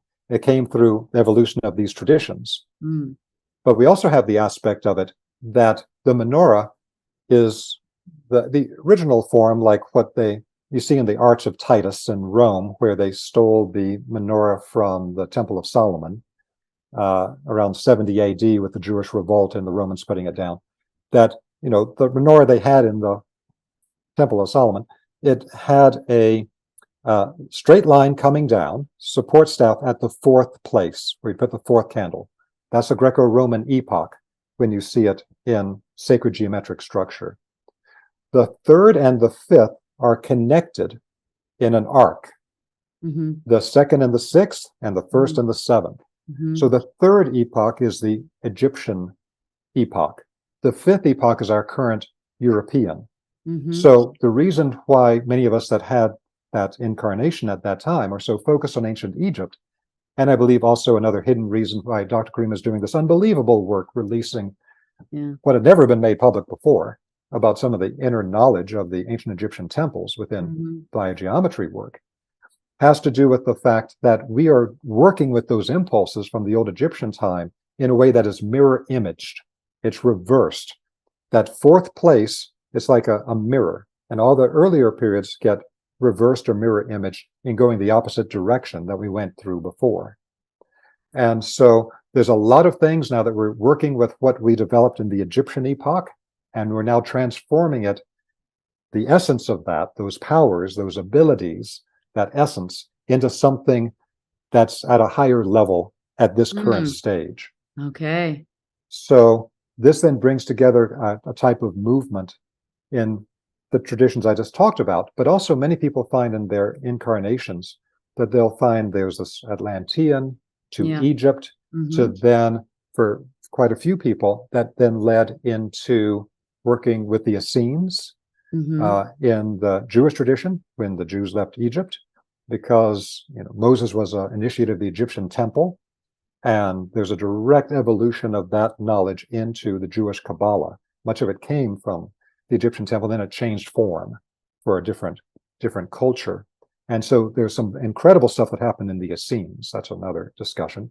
And then from there, it moves into the Christian tradition, into Europe, and what then developed with aspects of contemporaneous with the Essenes was the Greek knowledge and how that developed, and then developing in Europe with Christianity, everything from the early Christian centuries, which was really fomenting in Alexandria, Egypt.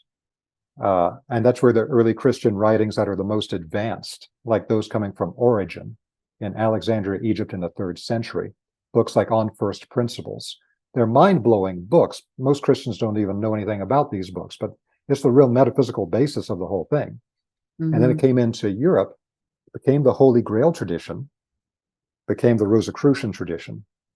And so I wanted to make sure that as we had this discussion today, I could show this. And some people will find in their own karmic biography, as they remember things like, oh, this is the pearls on the thread for these 2 incarnations. But at the same time, there's a lot of richness in this extract.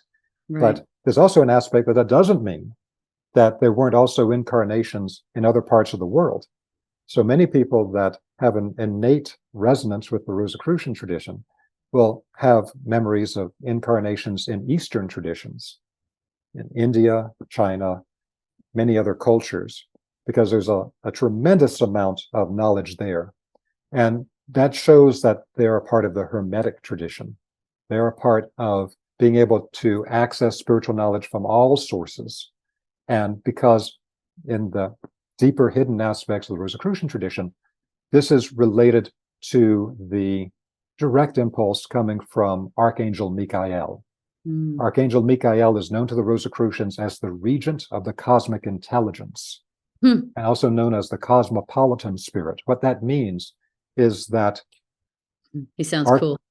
Yes, Archangel Michael is the being that understands the original gnosis, how all the original knowledge that got broken up and distributed in the different traditions of the world comes back into a unified spiritual science.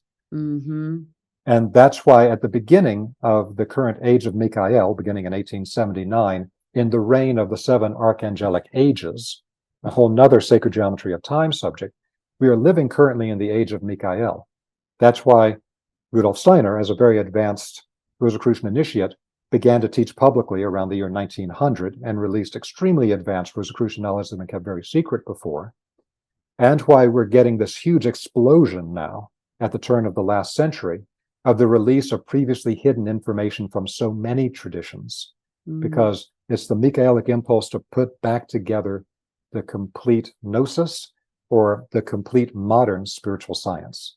And to be honest, to do my little part toward that, that's why I'm here and why I created the Vesica Institute, to do my best to save people time and energy to pull together key pieces from different bodies of work that would help to make coherent enough the practices, principles, etc., from multiple directions to give them the context where they could follow an independent path of initiation and make informed choices about what practices and directions they want to go once they start to remember who am I, why am I here, that are going to help them to actualize their potential and fulfill that path. It's not a matter of developing the way that I've developed. It's not a matter of going to my particular trajectory.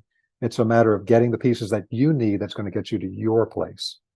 I thought it would end up being like, here's the level 1, here's the level 2, these are the courses, but there's so much more fundamental integrity to the reason for the practice. It's a way of being. It's rooted in so much integrity as to why you would go down this path, and it's a unique experience for each person to some degree. So it's not so obvious to just lay it out. But if you could sort of bring this together to why would someone practice this? Why would someone go into the Rosicrucian teachings and try and learn about it? Like, what is the goal, the fundamental reason for someone to listen to this and go, that makes sense? Because until we remember who we are, why we're here, what we chose to do in this lifetime, we are amnesiacs who are wandering lost in the world, not knowing who we are, why we're here, and not using the precious moments that are ticking away in this lifetime for the essential work that we must do to develop spiritually along this path. And we will get caught in the path of unskillful action and unnecessary suffering until we take the path of skillful action and begin to work with this consciously and begin to remember who we are and take in our own hands the reins of our spiritual development. So it really is a choice between suffering or spiritual development. You can develop through the path of the school of hard knocks, much longer, much harder, if that's your choice to not wake up and continue to be an amnesiac. Or you can take the path of skillful action and not only help yourself through that, but it will, for the first time, bring on your full capacity to help other people around you, which is really that whole moral core of spiritual development, particularly in the Christian and Buddhist traditions. You know, the more that we develop ourselves, the more we can relieve the suffering of others as well as our own suffering. And then what kind of world do we live in? Is it that our own world changes? Is that we internally have a different world, so the way we perceive everything around us changes, so essentially the world does change? Or is it because the world itself actually does change as a result of all of us participating in the base frequency and awareness that we all have as human beings to something more? You stated it wonderfully, and as is so often the case with these deep, profound questions, it's usually not an either or, it's a both and.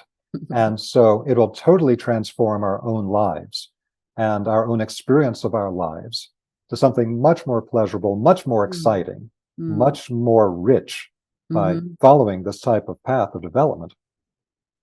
But also, when it can reach a critical mass, it does transform the world. We need to take very seriously today that the way that people lived before the founding of the American experiment and the writing of the Declaration of Independence and the Constitution was very much subject to the whims of rulers in like grotesque systems of governance around the world forever. Now, this has been horribly perverted in modern times. There's no doubt for that. But we have to see that what people pulled off in the 1700s in creating a self-governing constitutional system, as imperfect as it was, has created possibilities for us in our current lifetime that are incredible. So we've done it before. We've changed the world system before, and we can and will do it again. And seen from a metaphysical perspective, this has been foreseen for a tremendous period of time. And it's what's always been referred to as creating the new golden age. So to go back to biogeometry, in biogeometry, when we find what is a vibrational signal that actually indicates the connection to the divine plane, and not as a metaphor, but as something very real, that then creates a vibrational emanation as an energy field on the physical plane that's connected to that universal harmonizing force that we tap into in the biogeometry work, that one of the signals or markers of that energy is literally what we call the higher harmonic of gold. When we connect to the divine, when we connect to this universal harmonizing energy as something very real, not metaphoric, we create this gold radiance. The gold radiance you see around the heads and the bodies of the saints. So this is where people talk about the alchemy and like turning things to gold. What we're doing with this work is transforming our own energy field into gold, and then together reaching a critical mass to transform the world we live in into the new golden age. It's actually quite a literal description of what we have as our task in front of us. If we can pull it off, then we've passed through this alchemical stage and we've graduated to the next level. If we fail, which is a very real possibility, then we're going to have to go through quite a lot of unnecessary suffering. Do we have to go backwards to go forwards again then? Or does it just take longer? It will take longer, but we will go backwards, because what happens when civilizations fail is that they collapse and people start living like cavemen rather than in a modern technological culture. So there's a certain movement backwards that is not inevitable, doesn't have to happen. Right. But again, whether we reach the new golden age or we descend into a new dark age is all dependent upon how many people wake up and transform our own lives, and then we can join together with this work. And there's a lot of good signs, and there's a lot of terrible signs today too, but there's a lot of good signs today with what's happening with people waking up, moving forward, and wanting to improve the conditions that we're in. If we can keep things like social media and free exchange of ideas, opinions, etc., free and not curtailed by governments the way that they always choose to do, we have a very good chance. The hallmark of the fact that we're going down the wrong path is when governments are going to really crack down on the free exchange of ideas and communication. Good to know. I was going to ask you if there's any. I was imagining that I would have you'd be able to change the weather and manipulate objects and energy and whatever else, but I don't know if that really matters to even ask. That seemed like part of the. I think it's a very mature response to that, because all that is possible. I have seen people very advanced who can change the weather and did change the weather in front of me. It's very possible. But if they have any sense, they never do it publicly and they never talk about it publicly. It will lead to the worst type of attention and the worst type of people trying to tap into that power for the wrong reasons. Right. So all this happens naturally as a development of siddhas, of powers, as the person develops along the path. But it's not the goal. Right. It's what happens as a natural consequence of the expansion of consciousness and energy. Okay. Thank you for getting my ego in check today. Well, we all have to do that all the time. Yes. I really appreciate it.